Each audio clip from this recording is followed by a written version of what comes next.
The Nacc Podcast, know the corruption, know the truth.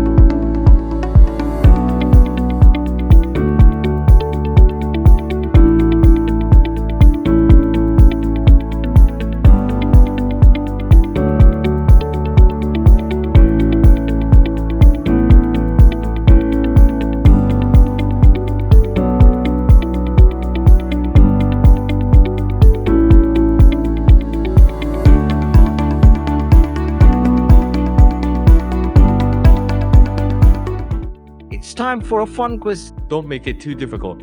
I'm afraid I can't answer. It's not difficult at all. I think I can definitely answer. Let's start. What case is it? That is not Thai-style corruption, but it's world-class corruption. Oh, it's so difficult. Can you narrow it down a bit? Or ask again, but it's actually the same question, same answer. What case is it? That is the clearest example of policy corruption. Don't answer yet. Let me narrow the question down a bit. What case is it? The core of this case indicates the survival of the government administration if it cannot be fixed. Thailand is definitely gone. The answer is the corruption case of the rice pledging scheme and rice sales. I can firmly confirm it and lie down and confirm it. That's right. You're really good. Talking about this case, if many people have forgotten the origin, let's talk about it today. Do you remember what the beginning of this case was? For me, it's still deeply in my memory. The beginning came from Ms.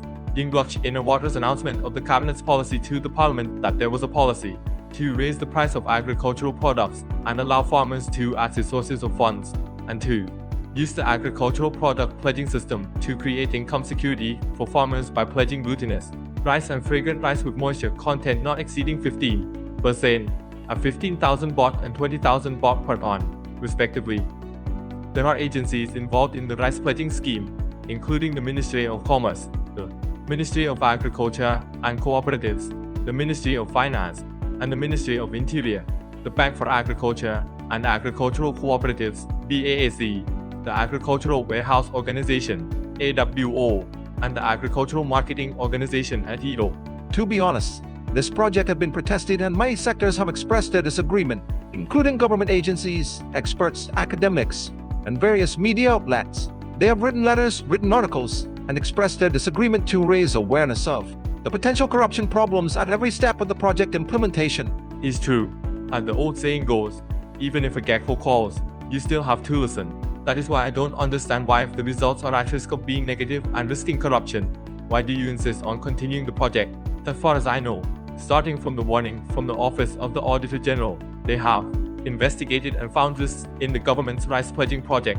Therefore, they wrote a letter to Ms.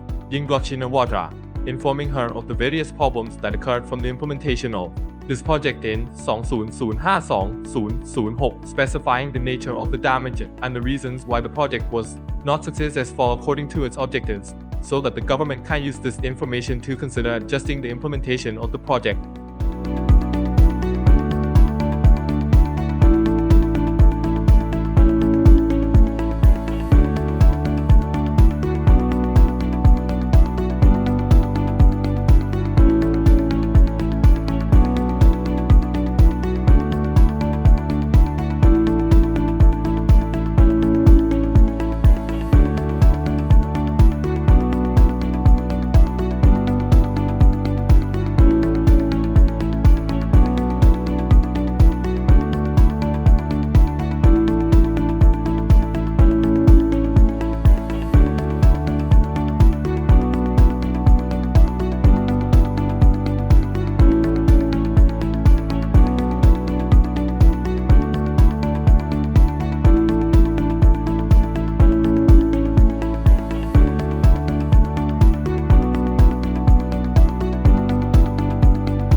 To meet the objectives and goals.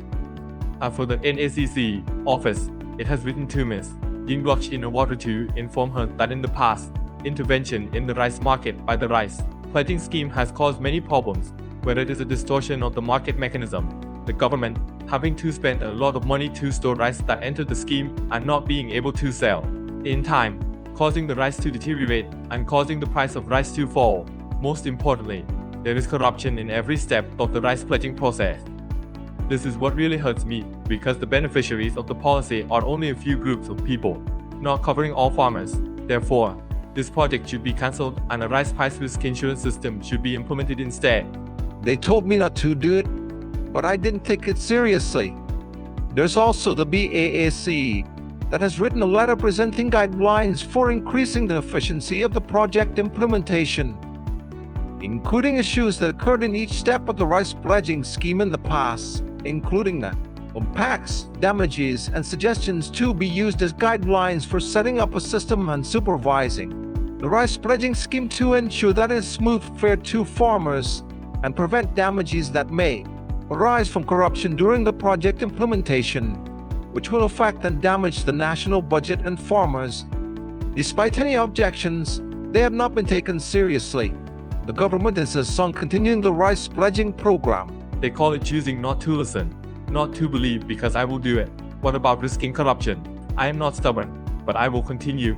So it's a game. Many people may wonder what are the steps in the rice pledging program.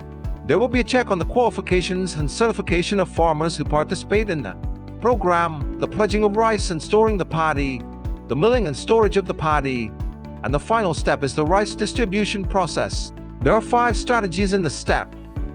Negotiation of sales on a government-to-government basis, or what is called G2G, which refers to representatives of government agencies or those assigned by the governments of every country, including state enterprises.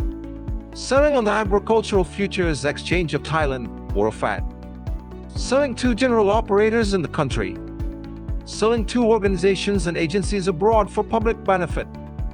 Donate in appropriate cases to maintain good relations between countries. I have learned that farmers have brought 55.77 million tons of paddy rice to join the project. 879,389.23 million baht has been paid to farmers and 207,633.92 million baht has been received from rice sales.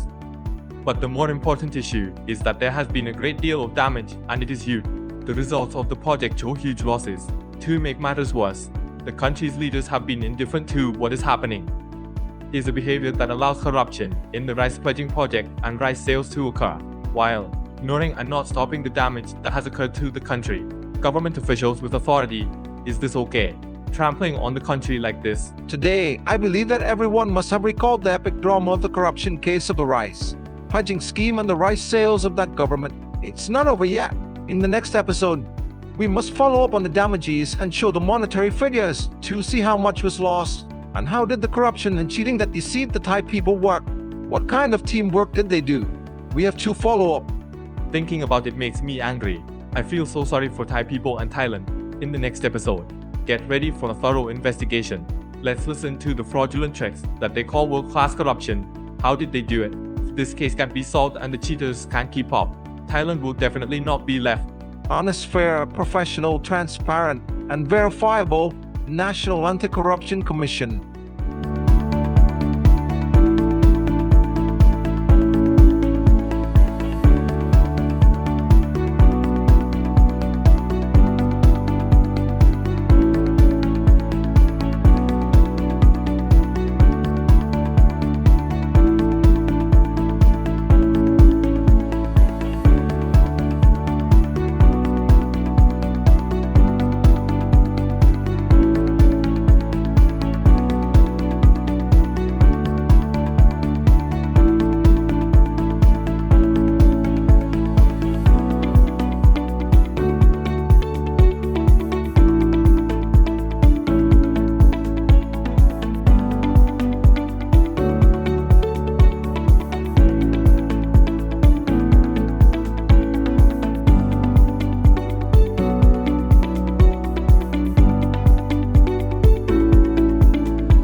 The Nacc Podcast, Know the Corruption, Know the Truth.